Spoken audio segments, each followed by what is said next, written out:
He said he will resign if there are PESCO rules in favor. Is that not sarcasm? Of course.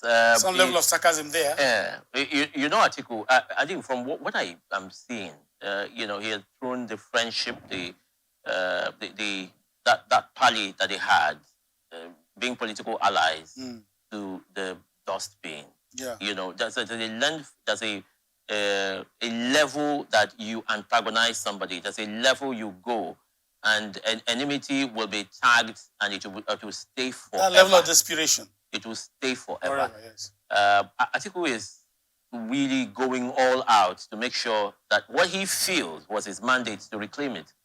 And then, in the coming days, we're going to see a more desperate move.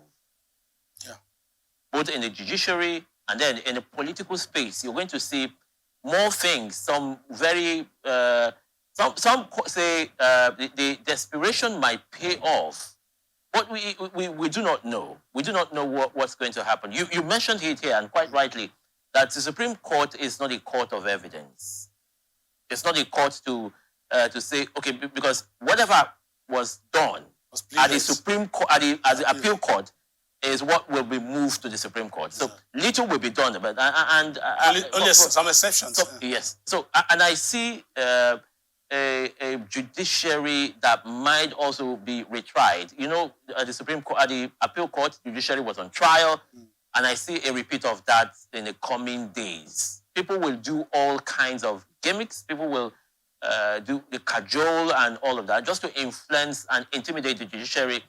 But let's see what happens. If it stays true to that tag, the last hope of a common man, we'll all be happy for them. Yeah, I think it's a very, very, we're in a very crucial stage and a very precarious times, as it were, very precarious time. Because you look at what is happening. Some people say you should resign, a man of honor is keeping mute.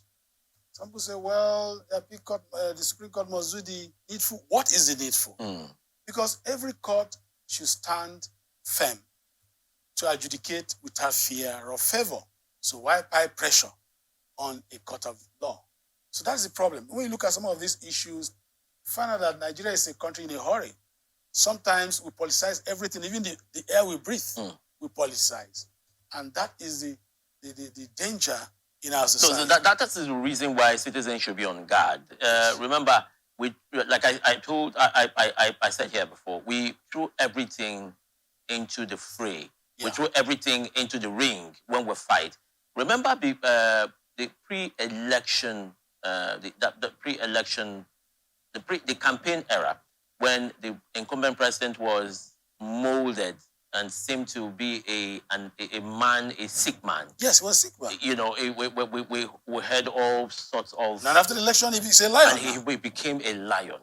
So what was sold to us, the dummy that was sold to us was that how can you voting a sick man? I mean, a dead man. Yes, the president was leaving was better. I say, so you have to have a mind of your own as a Nigerian to decipher the falsehood peddled all over the place. So, in the coming days holds greater news for us as journalists. Nigeria, and I'm happy and excited about it.